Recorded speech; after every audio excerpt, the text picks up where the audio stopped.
साथीहरू नेता भन्छन्, तर आफ्नो त यहाँ पार्टीको सङ्गठित सदस्यमै प्रश्न उठाएको छ यो च्यासलले। तपाईँ के गर्नुहुन्छ भन्ने कुरा पनि यहाँलाई लागिरहेको होला र म निरन्तर काम गरिरहन्छु भन्ने कुरा पनि म यहाँलाई सुनाउन चाहिँ चाहन्छु। नेकपा एमालेकै कार्यकर्ता भएर काम गर्न चाहन्छु र म गरिरहन्छु र नेकपा एमालेले जुन मार्गदर्शक सिद्धान्तको रूपमा जनताको बहुदलीय जनवादलाई लिएको छ त्यसको मर्म र भावना अनुसार हामीले काम गर्ने हो। राजनीति भनेको सीमित व्यक्तिहरू पार्टीमा लागेर अनि कुनै पद ओहदा प्राप्त गर्नु हो भन्ने मैले चाहिँ त्यसरी बुझेको होइन र म त्यसरी राजनीतिमा लागेको पनि होइन। म आलोचना भन्दा बाहिर छैन। सबैले मलाई आलोचना गर्न सक्नुहुन्छ तर तथ्यको आधारमा हुनुपर्छ हरेक कुराहरू। मलाई कुनै पार्टीले कुनै जिम्मेवारी दियोस् कि नदियोस् मलाई त्यो कुरासँग मतलब छैन। म नेकपा एमालेको सदस्य हो, त्यो नाताले मैले जुन एउटा सिद्धान्त धारण गरेको छु र सिद्धान्त मैले बुझेको छु त्यो अनुसार मैले काम गर्ने हो।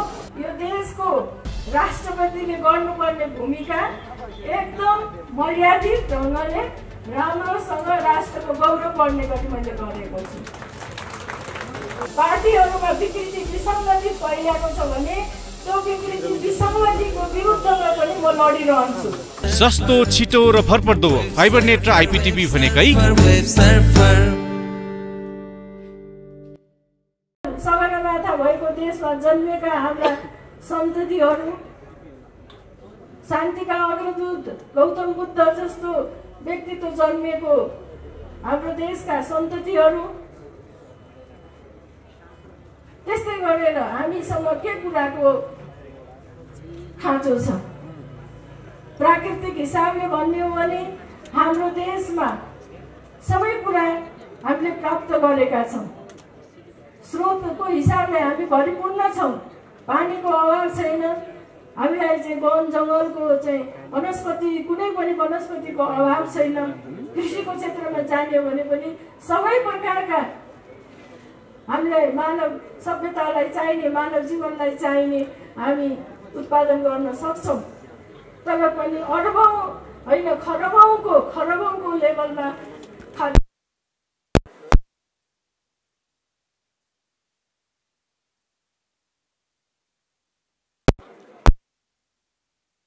समाधान। राजनीति भनेको जनताको आवश्यकतालाई समाधान गर्नु नै हो। राजनीति भनेको सीमित व्यक्तिहरू पार्टीमा लागेर अनि कुनै पद ओहदा प्राप्त गर्नु हो भन्ने मैले चाहिँ त्यसरी बुझेको होइन र म त्यसरी राजनीतिमा लागेको पनि होइन। तर अहिलेसम्म पनि परिस्थिति के भयो भन्दाखेरि पार्टीहरूभित्र पनि लोकतान्त्रिक प्रणाली चाहिँ निम्सरो भइरहेको छ। राज्यका सबै अङ्गहरू पनि त्यो ढङ्गले चलिरहेका छैनन्। त्यसैले मेरो चाहिँ यहाँलाई आयोजक संस्था र यहाँ उपस्थित सबै र राज्यको चौथो अङ्गलाई पनि के छ भने हाम्रो देशको समस्याहरू कसरी समाधान गर्ने, समाधान के हो त्यसमा हामीहरू जान्नु पर्यो र हामीले समाधान निकाल्नु पर्यो।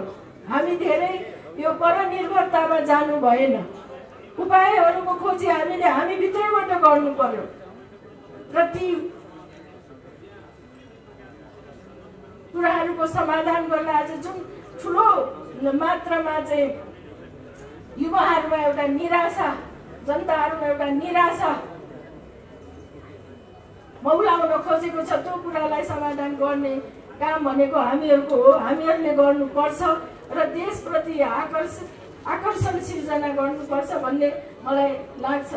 र जननेता मदन भण्डारीले जुन सिद्धान्त प्रतिपादन गर्नुभयो जनताको बहुदलीय जनवाद, त्यसले हाम्रो देशको सबै समस्या समाधान गर्छ भन्ने हामीलाई लागेर नै त्यो सिद्धान्तलाई नेकपा एमालेले पनि मार्गदर्शक सिद्धान्त बनाएर हिँडेको हो र त्यो सिद्धान्त अनुसार काम भयो कि भएन अहिले समीक्षा गर्ने बेला भइसकेको छ। सिद्धान्तको मर्म, भावना, मूल्य, मान्यता एकातिर छ तर त्यो अनुसार हामीले काम गर्न सकिरहेको छ कि छैन। यो सिद्धान्तले समाजको लागि यो सिद्धान्तले संस्कृतिको लागि, हाम्रो भाषा, हाम्रो कला, हाम्रो साहित्य, हाम्रो संस्कृतिको लागि के भन्छ त्यो अनुसार हाम्रो नेताहरूले काम गर्नु भएको छ।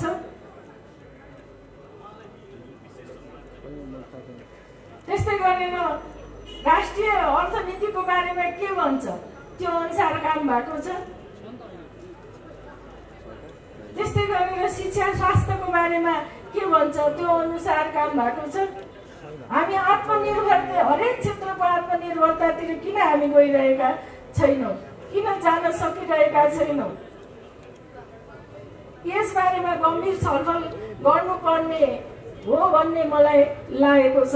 त्यही भएर मदन भण्डारीको 75औं जन्म जयन्तीको बारेमा, यस विचारको बारेमा पनि हामीले गम्भीर विमर्श गर्नुपर्छ। विचार सिद्धान्त अनुसार काम भएको छ कि छैन भन्ने कुरा चाहिँ हामीले गर्नुपर्छ। यसलाई एउटा चाहिँ हामीले सामान्य एउटा झन्डाको रूपमा मात्रै प्रयोग गर्ने, तर यथार्थमा हामी नजाने हो भने हरेक सिद्धान्तहरू चाहिँ काम नलाग्ने भन्ने अर्थ जनताले निकाल्नु पर्ने स्थिति आउँछ। तर मलाई के लाग्छ भने यसको जब सान्दर्भिकता अहिले पनि छ, यसको नीति अनुसार हामीले काम गर्नुपर्ने आवश्यकता छ। त्यो भयो भने हामी, हाम्रो देश र हामी जुन ठाउँमा छौँ, हाम्रो भौगोलिक अवस्था जे छ त्यसमा हामी एकदम सुसम्पन्न भएर अगाडि हामी बढ्न सक्छौँ। हामीलाई हाम्रो देशको चाहिँ उत्पादन यदि हामीले धेरै गर्न सक्यौँ भने कुनै बजारको समस्या पनि छैन। 1.5 अर्ब जनसङ्ख्या भएका देशहरू हाम्रो वरिपरि छन्। त्यसो हुँदाखेरि विशेष गरेर नेपालको आर्थिक अवस्थालाई ध्यानमा राखेर हाम्रा काम कारबाहीहरू अगाडि बढुन्। राष्ट्रियताका आधारहरूमा हाम्रो राष्ट्रिय अर्थतन्त्र पनि एउटा मूल पिलर खम्बा हो। यदि हाम्रो राष्ट्रिय अर्थतन्त्र मजबुत हुन सकेन भने हामीले हाम्रो राष्ट्रियतालाई मजबुत बनाउन सक्दैनौँ। त्यस्तै गरेर त्यससँग जोडिएका थुप्रै कुराहरू, थुप्रै आधारहरू छन्, त्यसलाई हामीले अगाडि बढाउनु पर्ने हुन्छ।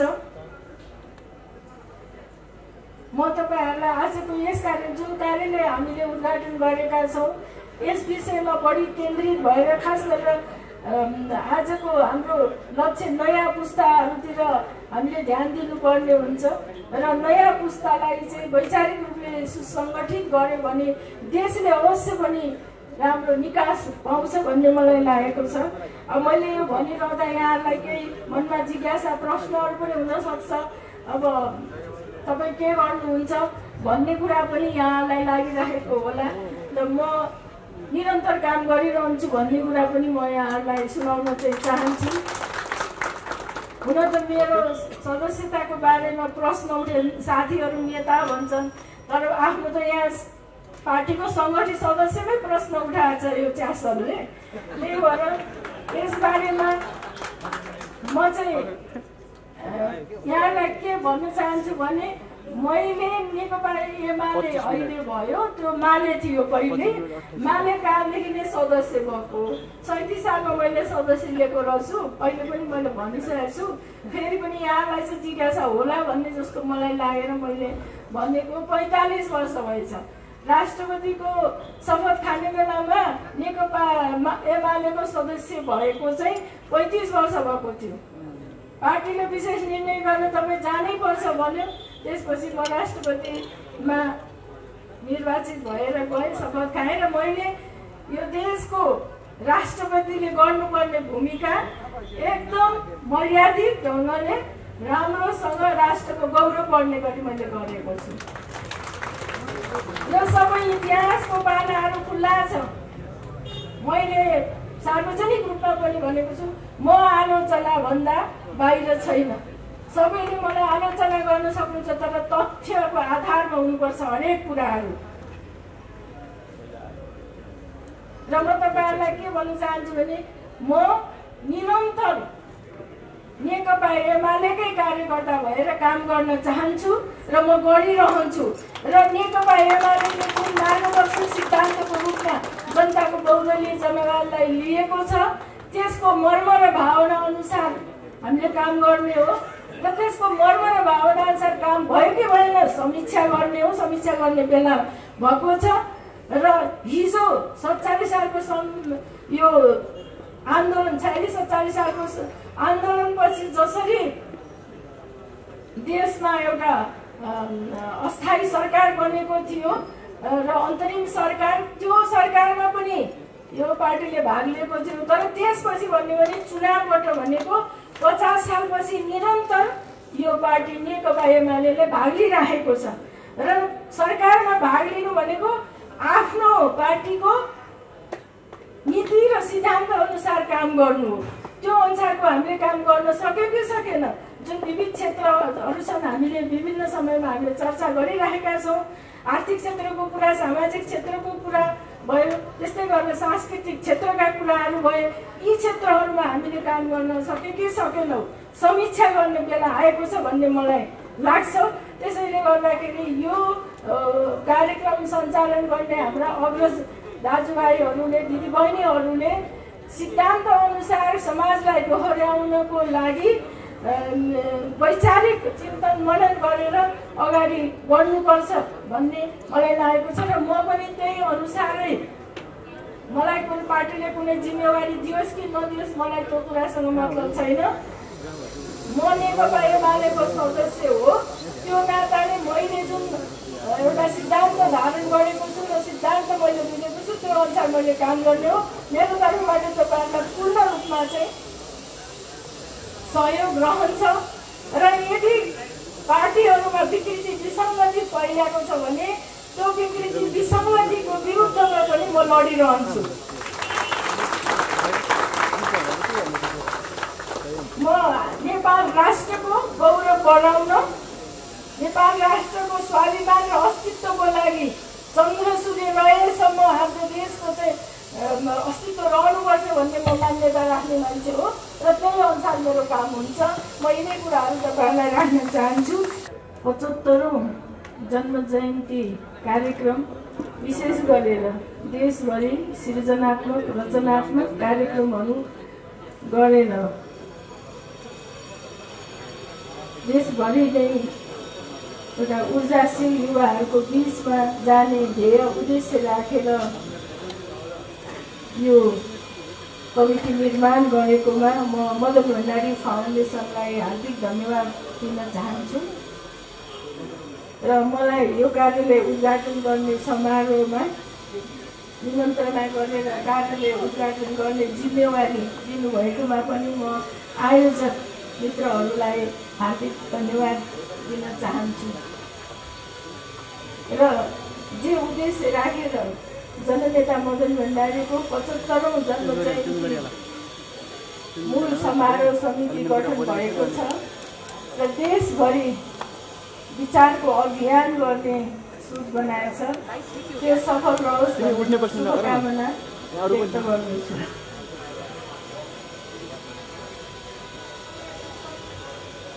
आजको यस समारोह विशेष गरेर वैचारिक सन्दर्भमा आयोजना गरेको विशेष समारोह, त्यसको सुरुवातको लागि अभियानको रूपमा सुरुवात गर्नको लागि यो कार्यक्रम आयोजना गरेको, यो कार्यालय उद्घाटन गरेको भन्ने मैले बुझेको छु।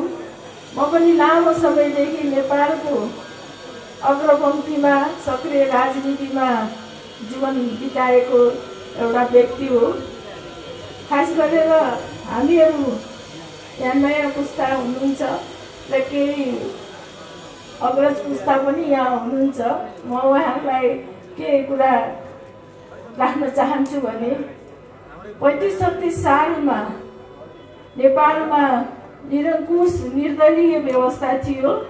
त्यो निरङ्कुश निर्दलीय व्यवस्थाले देशको उन्नति प्रगति गर्न सकेन, देशमा सुशासन भएन, भ्रष्टाचार मौलायो र जनताको जुन मौलिक अधिकार हो त्यो कुण्ठित भयो।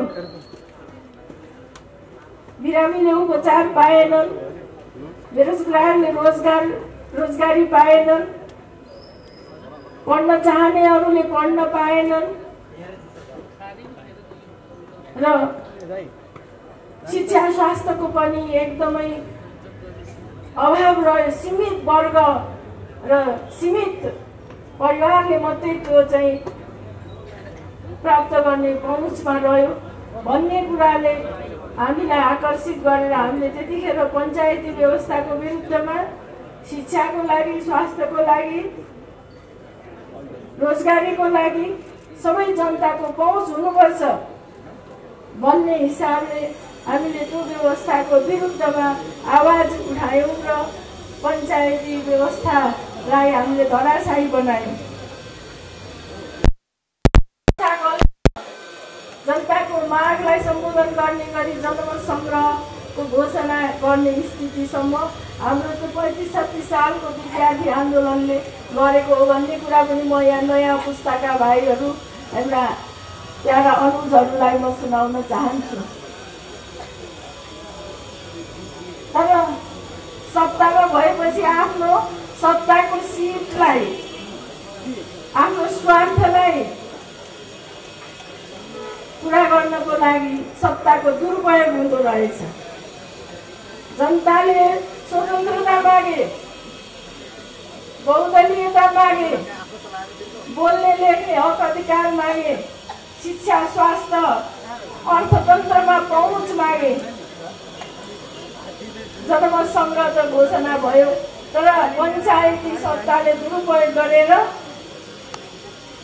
थोरै मतले सुधारिएको पञ्चायती कि बहुदलीय व्यवस्था भन्नेमा जनमत सङ्ग्रह गरेको थियो। सुधारिएको पञ्चायतले चाहिँ जित्यो, तर त्यो लामो समय जान सकेन। 10 वर्ष पनि पुरा हुँदा नहुँदा फेरि जनताहरूले उठेर आफ्नो मौलिक हक अधिकारको लागि, राज्यबाट पाउनुपर्ने हक अधिकारको लागि आन्दोलन गरेपछि 45-46 सालको जनआन्दोलन पुरा भएर देशमा बहुदलीय व्यवस्था भयो र बहुदलीय व्यवस्था अगाडि बढ्यो।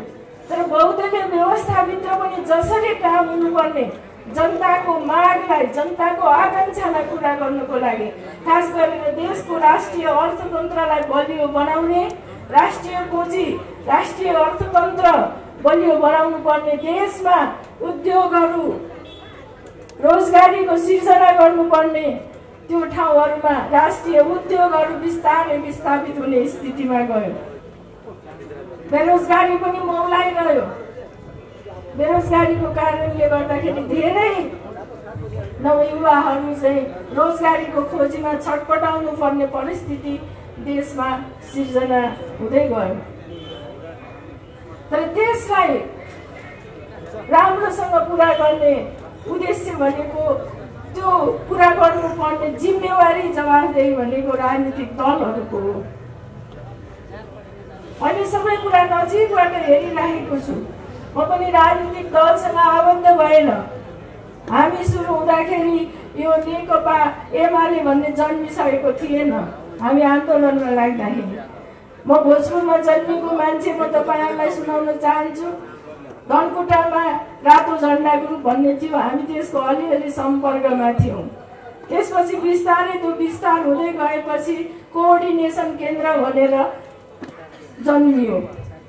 कोअर्डिनेसन केन्द्रको सम्पर्कमा हामी पुग्यौँ र कोअर्डिनेसन केन्द्र हुँदै अनि माले भयो र माले स्थापनाको वास्तवमा भन्यो भने पहिलो सन्देश पर्चा छर्ने काम हामीले भोजपुर जिल्लामा गरेका थियौँ। अब त्यो कुरा इतिहासको कुरा हो। म हाम्रा अनुजहरूलाई भन्न चाहन्छु कि वर्तमान भनेको इतिहास हो। कुनै बेला तपाईँहरूले अब आउने पुस्तालाई आजको कुरा इतिहास जस्तो सुनाउनु पर्ने चाहिँ हुन्छ। त्यो हुँदै गएपछि मालेबाट नेकपा एमाले भयो। एमाले भनेको त्यस्तो एकदमै के हो भन्ने कतिपय त्यो परिरहेको होला। एक मार्क्सवादी लेनिनवादी हो। कम्युनिस्ट पार्टीले आफ्नो अगाडि एउटा उपमा झुन्ड्यायो, हामी कि यो सिद्धान्त मान्छौँ, हामी मार्क्सवाद लेनिनवाद मान्छौँ भन्ने कुरा। र त्यतिखेर मार्क्सवादी भन्ने छुट्टै पार्टी थियो र माले भन्ने छुट्टै पार्टी थियो र माले र मार्क्सवादीको बिचमा एकता भएकोले एकीकृत मार्क्सवादी लेनिनवादी भनेको हो। तर अहिले के भने एमाले भनेको एउटा ब्रान्ड जस्तो भइरहेको छ। खासमा चाहिँ नेकपा हो, नेपाल कम्युनिस्ट पार्टी। अब त्यसमा थुप्रै नेपालमा कम्युनिस्ट पार्टीहरू छन्, त्यसैले आफू चिनिनको लागि चाहिँ त्यस्तो खालको चाहिँ अहिले मानिसहरू नाम हुन्छ, नामको पछाडि थर गोत्रहरू लेख्छन् नि होइन, त्यस्तै खालको चाहिँ स्थिति जस्तो मात्रै मलाई लाग्छ। वास्तवमा भन्यो भने पार्टी हो, एउटा राजनीतिक दल हो, एउटा निश्चित दर्शन सिद्धान्तबाट अभिप्रेरित भएर राष्ट्रको सेवामा समर्पित संस्था हो पार्टी भनेको। तर आज देशमा गणतन्त्र आइसकेको छ, हामी राजनीतिक बदलाव हिसाबले धेरै माथि पुगिसकेका छौँ। हामी वास्तवमा भन्यो भने पूर्ण लोकतन्त्रको एउटा युगमा हामी प्रवेश गरेका छौँ। तर पनि जनताका कतिपय इच्छा आकांक्षाहरू अहिले पनि पुरा हुन सकिरहेको छैन। केही समस्याहरू छन्, केही चुनौतीहरू छन्। एउटा त राजनीतिक दलहरूभित्र फस्टाएको जुन विकृति विसङ्गतिहरू छ त्यो पनि फस्टाइरहेका छन् र त्यसलाई समाधान गर्न पार्टीहरूले सकिरहेका छैनन्। पार्टीहरूले जुन देशमा सुशासन प्रवर्तन गर्नुपर्ने हो, राजनीतिक दल एउटा संस्थागत हिसाबले एउटा सिस्टममा प्रणालीमा जसरी जानुपर्ने हो त्यो जान सकिरहेको छैन। र राज्यका संयन्त्रहरू पनि जुन प्रणालीमा सञ्चालन हुनुपर्ने हो त्यो हुन सकिरहेको स्थिति छैन। अहिले संसदीय अभ्यासको कुरा गर्दाखेरि संसद नै एउटा चाहिँ निरीह थलो जस्तो भएर बसिरहेको छ। कानुनहरू समय अनुकूल कस्तो बनाउनु पर्ने भन्ने कुरामा ध्यान पूर्वक अध्ययन भइरहेको छैन। ठुला दलहरू आफैले अहिलेको संविधानमा प्रश्न उठाए र संविधान संशोधन गर्नुपर्छ भनेर सहमति गरेका छन्। तर पनि संविधानमा के अभाव रह्यो, के आवश्यकता छ, के गर्यो भने देशको समस्या समाधान हुन्छ भनेर छलफल हुन सकिरहेको छैन। कुनै व्यक्तिलाई केही आरोप लाग्यो, आरोप लागेको छ, पुष्टि भएको छैन, तर उसले बोल्न पाउँदैन, निलम्बित भइहाल्छ। के संसारमा यही हो न्याय? निर्वाचित भएर आएका छन् प्रतिनिधिहरू, जनप्रतिनिधिहरू हो, उनीहरूले एउटा आदर्श अनुसार काम गर्नुपर्छ। तर त्यो कसैले आरोप लगायो भन्दैमा एकैचोटि निलम्बनमा परिहाल्ने व्यवस्था कतिको लोकतान्त्रिक हो यो? जननिर्वाचित प्रतिनिधिहरूको हकमा चाहिँ म के भन्न चाहन्छु भने कुनै पनि आरोप पुष्टि नहुन्जेलसम्म त्यसरी चाहिँ निलम्बनमा पार्नु राम्रो होइन भन्ने जस्तो लाग्छ। अहिले नै पनि संसदका पनि केही ठुलै दलका नेताहरू निलम्बनको यात्रा भोगिरहेका छन्। जनताले निर्वाचित गरेर पठाएका प्रतिनिधिहरू साँच्चै उनीहरू दोषी हुन् कि होइनन्? आरोप त विभिन्न हुन सक्छ, तर प्रमाणित नहुन्जेलसम्म ऊ दोषी हुँदैन भने निलम्बन गरिहाल्ने।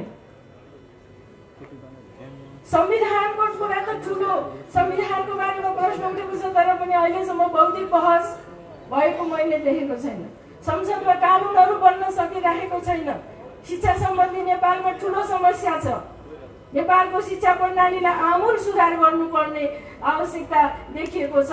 तर पनि हामीले यो शिक्षा सम्बन्धीको राम्रो कानुन बन्न सकिरहेको छैनौँ। मुलुकको आवश्यकता के हो, युगको आवश्यकता के हो, नयाँ पुस्ताले के अपेक्षा गरिरहेको हुन्छ त्यो अनुसारको चाहिँ पाठ्यक्रमहरू हुनुपर्ने हो, शिक्षा नीति प्रणाली हुनुपर्ने हो। कपी पेस्ट गरेको आधारमा देशमा शिक्षा प्रणाली चल्छ भने त्यसले पलायनतिर लैजान्छ, मुलुकलाई पलायनतातिर, परनिर्भरतातिर धकेल्छ। शिक्षाले त रोजगारी सिर्जना गर्नुपर्ने हो। उद्योग, यहाँको हाम्रो जुन प्राकृतिक स्रोतहरू छन्, सम्पदाहरू छन्, सांस्कृतिक सम्पदाहरू छन्, तिनीहरूमाथि रहेर राष्ट्रिय पुँजीलाई आत्मनिर्भर बनाउनतर्फ पर्ने हो। तर मानिसहरू चाहिँ एउटा रोजगारीको खोजीमा पीडित भएर ब्याङ्कबाट ऋण लिएर वृद्ध भएका बाबाआमाहरूलाई छोडेर बालबच्चाहरूलाई छोडेर चाहिँ अर्काको देशमा जानको लागि लाइन बस्नुपर्ने खालको परिस्थिति सिर्जना भइरहेको छ। के गणतन्त्रले चाहेको त्यही हो? हामीले त बरु उदार भावना राखेर देशमा धेरै हामीले उद्योगहरू हाम्रो सम्पदाहरूको सदुपयोग गरेर नयाँ मान्छेहरूलाई अरूलाई समेत हामीले चाहिँ रोजगारी दिनुपर्ने हो। तर हाम्रा पहाडहरू रित्ता हुँदैछन्, तराईमा पिउने पानीको समस्या छ, सिँचाइको समस्या छ, हाम्रा खोलाहरू चाहिँ एकदमै उर्लिएर बगिराखेका छन्, पानीका धेरै स्रोतहरू छन्, तर शुद्ध पिउने पानी हाम्रो जनताहरूले पाइरहेका छैनन्। भइरहेको शुद्ध पिउने पानी हिमालबाट हामीलाई धेरै नदीहरू बगिरहेका छन्, हामीले त्यो पानी पिलाउन सकिरहेको छैन, हामीले सिँचाइ गर्न सकिरहेको छैन। भूगर्भशास्त्रीहरूले भन्न थाल्नु भएको छ हाम्रो जमिन मुनिको पानी शुद्ध गइरहेको छ।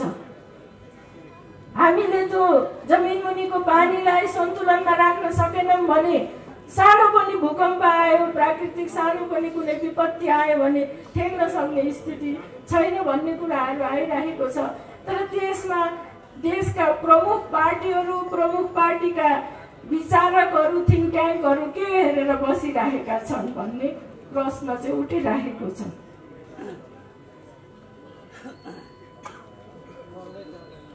म मदन भण्डारी फाउन्डेसनको एउटा संस्थापक पनि हो। म यहाँ साथीहरूलाई के अनुरोध गर्न चाहन्छु भने हामीले यसलाई थिङ्क ट्याङ्ककै रूपमा अगाडि बढाएको हो, एउटा वैचारिक बौद्धिक मञ्चको रूपमा अगाडि बढाएको हो र यसका केही मूल्य र मान्यताहरू छन्।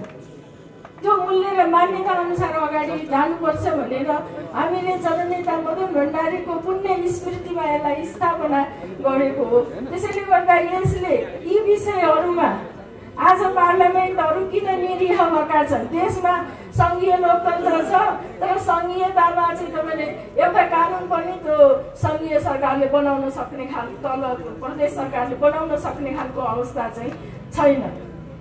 वडा सदस्य पनि कोही उठाउनु पर्यो भने माथि नेताहरूले उर्दी जारी गर्नुहुन्छ, अरू ठुलो कुरा त छोडिदियो भनेपछि शक्ति विकेन्द्रीकरणको सिद्धान्तको हामी जे कुरा गर्छौँ त्यो अनुसार अहिले पनि देशमा ठुला दलहरूले एउटा राजनीतिक प्रणालीलाई जसरी अगाडि बढाउनु पर्ने त्यो गर्न सकिरहेको छैन। म एउटा दलको मात्रै कुरा गर्दिनँ, मैले भने नेकपा एमालेलाई आलोचना गरेको जस्तो हुन सक्दछ, तर नेकपा एमाले पनि एउटा अग्रज पार्टी भएको नाताले नेकपा एमाले एउटा देशभक्त प्रगतिशील राष्ट्रवादीहरूको पार्टी हो। यस्ता कुराहरूमा विचार पुर्याउनै पर्ने हुन्छ। मधेसको जनतालाई किन हामीले शुद्ध पिउने पानी पुर्याउन सकेको छैनौँ? हामीले युवाहरूलाई किन उनीहरूको इच्छा अनुसार रोजगारी दिन सकिरहेका छैनौँ? यो विषयमा गम्भीरतापूर्वक सोच्नु पर्ने हुन्छ। कुरा त धेरै हुन्छन् यहाँ, तर कुराले त काम बन्दैन। कामै हुनु पर्यो, यथार्थमा कामहरू हुनु पर्यो। यति धेरै उद्योग धन्दा हुन सक्ने देशमा किन उद्योगहरू भइरहेका छैनन्? हामी आयातमा निर्भर हुनु परिरहेको छ। हाम्रो देशको अर्थतन्त्र, मैले त पहिले पनि कहिलेकाहीँ भन्ने गरेको छु र यहाँ पनि म तपाईँहरूलाई भन्छु, खुट्टाले टेकेर हिँड्नुपर्ने देशको अर्थतन्त्र टाउकाले टेकिरहेको छ।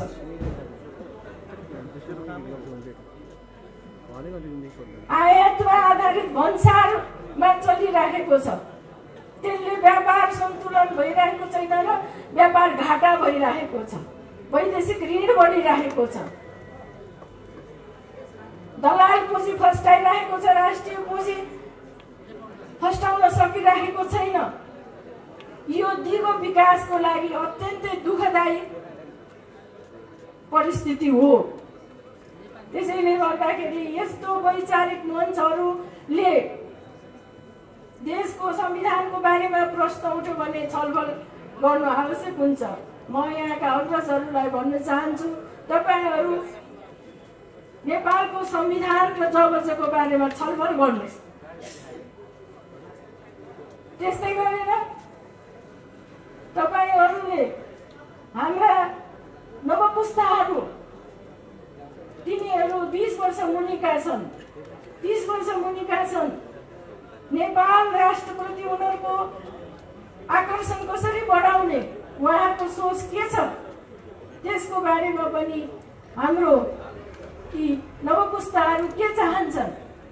नेपाल जस्तो एउटा गौरवमय देशमा विश्वको अग्लो हिमाल admission open Zoom Beauty Academy नेपालकै नम्बर 1। 22 वर्षको अनुभवको साथमा 100% जब ग्यारेन्टी। ग्लोबल IME बैंक, सबैका लागि बैंक। राइट संचार, देशको मुहार।